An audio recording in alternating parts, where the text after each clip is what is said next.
going right into the first topic for today. Again, just revisiting the whole racism discrimination topic. What specifically? I'll throw it to Jay maybe. What did you guys want to talk about with that? Things that we maybe could flesh out a little bit more are ideas about microaggressions, and also with internalized oppression. These are things that when you have imbalance, and racism certainly causes a great imbalance in power, privilege, and prejudice. We also have oftentimes the people who are on the other side of that will be affected internally.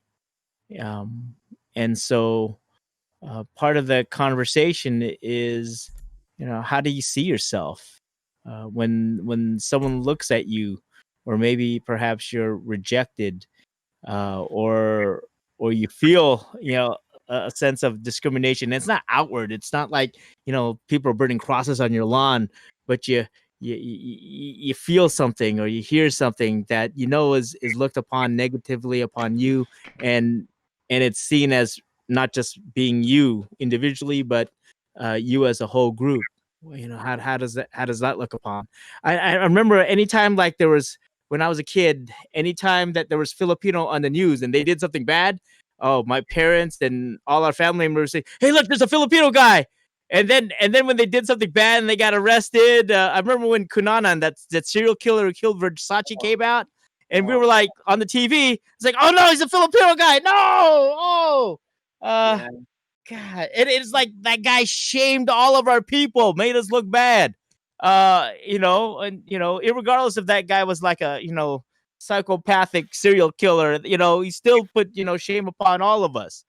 And so, I mean, that's a big, like, an example. But anytime there was like Filipino anywhere, we would look at that. It's like for example, when we were kids, we watched that Miss Universe thing, and I know people are going to talk about, hey, that's all you know uh, patriarchal kind of stuff. But but the fact that we all looked at it and we want to know what qualities Miss Philippines had, right? And if she was beautiful and she was educated, and she had a good response, we'd be like, oh, yeah, make us proud.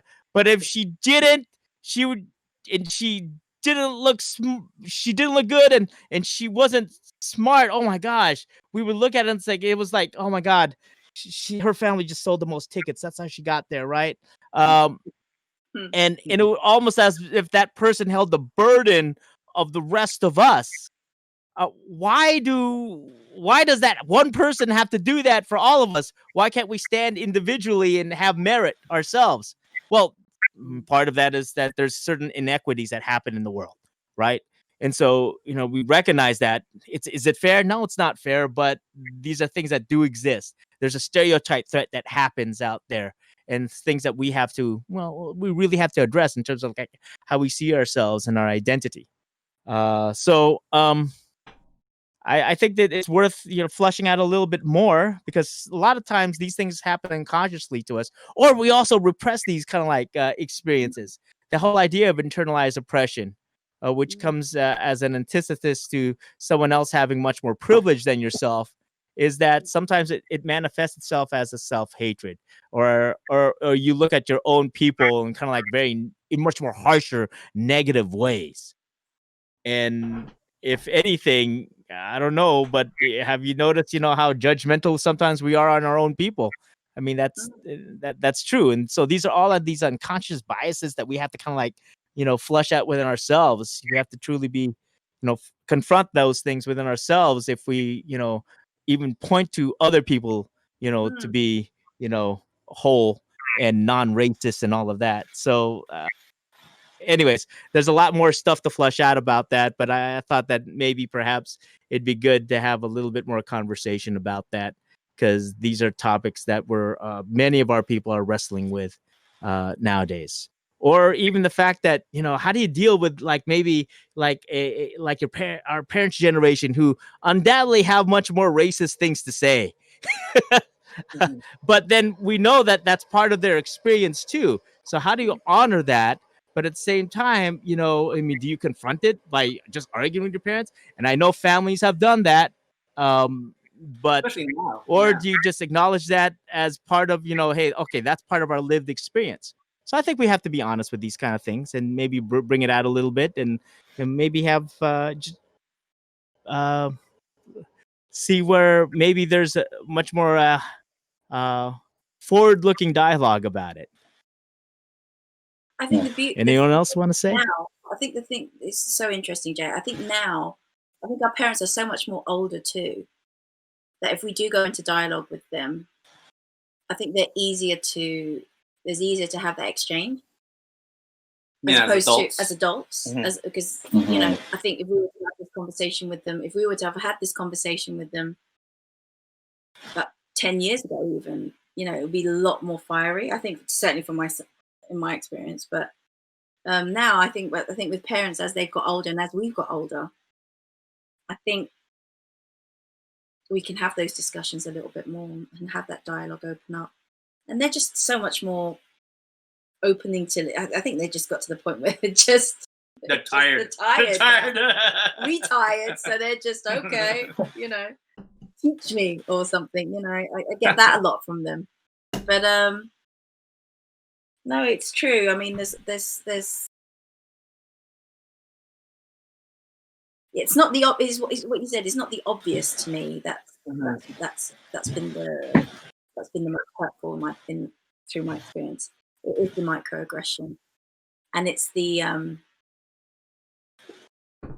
realizing that there's a trauma to that, and there's been a repression for myself, particularly, that I'm only just starting to really unpick now. Yeah.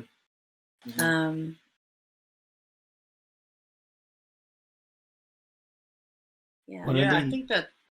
Oh yeah, go ahead. Part of what we do, you know, when it comes to issues, like one of the things I was watching a little bit of the broadcast that we had last time, and a lot of when we talked about some of the racist issues, we were like just kind of giggling and laughing about it. You know what I mean?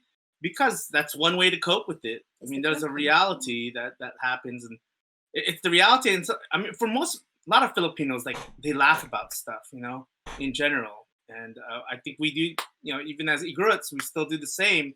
And so, like, we giggle about stuff that, even though it's hurtful, it's like, how else were we to deal with it? Yeah, exactly. You know what I'm saying? Yeah. But to kind of just laugh about it, and even if it was your friend's experience and it was completely messed up, it's like, you know, you just laugh. And I mean, it's all good, but well, in the sense that, not that it's good, meaning that, like, I think that's just how people have coped with it. But at the same time, when you don't talk about these issues, and I think there was a quote about microaggression that you mentioned, you're talking about with me. But like it was someone who was talking about like just racism in general, and the fact that, like, it's not all the hardcore stuff that necessarily hurts. It's like the most obvious stuff you can handle.